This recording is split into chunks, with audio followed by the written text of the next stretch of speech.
This video is for Insert Funny Name, who asked about making an improvised guitar strap. We'll do this on a small scale first, so it's easier for you to see. Start by finding the center section of your cord, and I'll do that by matching up my ends and then pulling it through.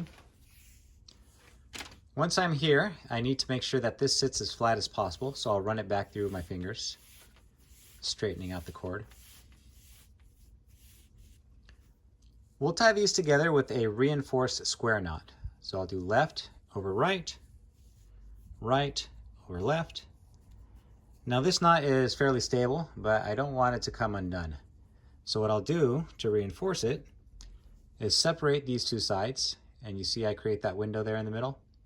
I'll take my ends here and I'm just going to poke them right through that center window there. So here we go, we'll do both sides. And then we'll make sure that it's nice and dressed. All right, now that's especially stable. It's not going to come undone. I don't want this to be at either end, so I'm going to move it off to the side. And then I'll form a bite. And this is going to get divided into 3 equal parts. Okay, here we go.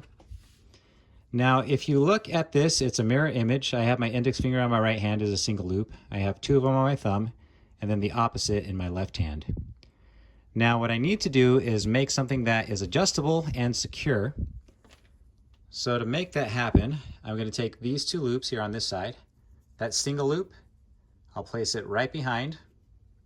And now I'm going to leave myself a little bit more room. This side is simply going to take a twist, and then I'll throw it over the top. It's almost like I'm putting in a half hitch, but once it's done, you can see it's just an overhand knot. All right, now we're going to do the same thing on the other side. We have our 2 loops here. We want to make sure that they're sitting as flat as possible, and we'll take our other loop. Now, you want to make sure that you have the correct loop. What'll happen is when I pull this one, it should shorten up these 2 right here. So I'll pull it.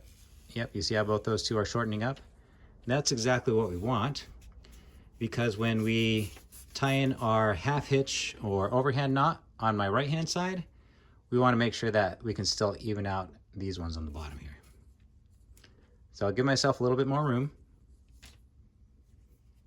It's right on the back. I'll take this, give it a twist, and throw it over the top. We're getting places, but we're not there yet, because as you can see, when I pull this tight, actually I did pretty good, but it doesn't always sit nice and equal. Sometimes you'll have one strand that's way out. So let's pull this off so that you can see what you would do. If you pull this and it's looking like that, all you need to do is adjust one side and then the other so that everything sits nice and flat, okay? This is what's going to go across your back. And these strands are going to flatten out to distribute all the weight. And these are going to hook on to our little guitar tabs. So let me show you. So we have a couple options here. I can either pull in a cow hitch and put it over the top, but I wouldn't feel comfortable with this. I'd be worried that it would slip off somehow. So what I'm going to do is use the same end that we use to tie a soft shackle. I'll just take this side and I'm going to roll it towards me to create a loop. I'll roll it towards me one more time, and now I have that window. I'll pull this little section out and I'll adjust it so that when this thing sits flat on both sides, my loop here is constricted around my little knob here. So we've got it fairly set. There we go. Now when I put tension on this thing, it just tightens it up a little more, and I don't have to worry about it coming undone by accident. Now you can see that we have the cord distributing the load. This one was a small one for the example, so it's not going to reach this side. Again, remember, it's an improvised guitar strap. If you're going to be playing a whole show, you're probably going to have a dedicated strap, but this will work in a pinch.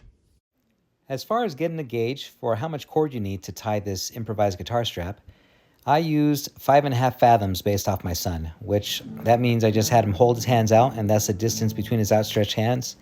I made the loop and then tied with the strap.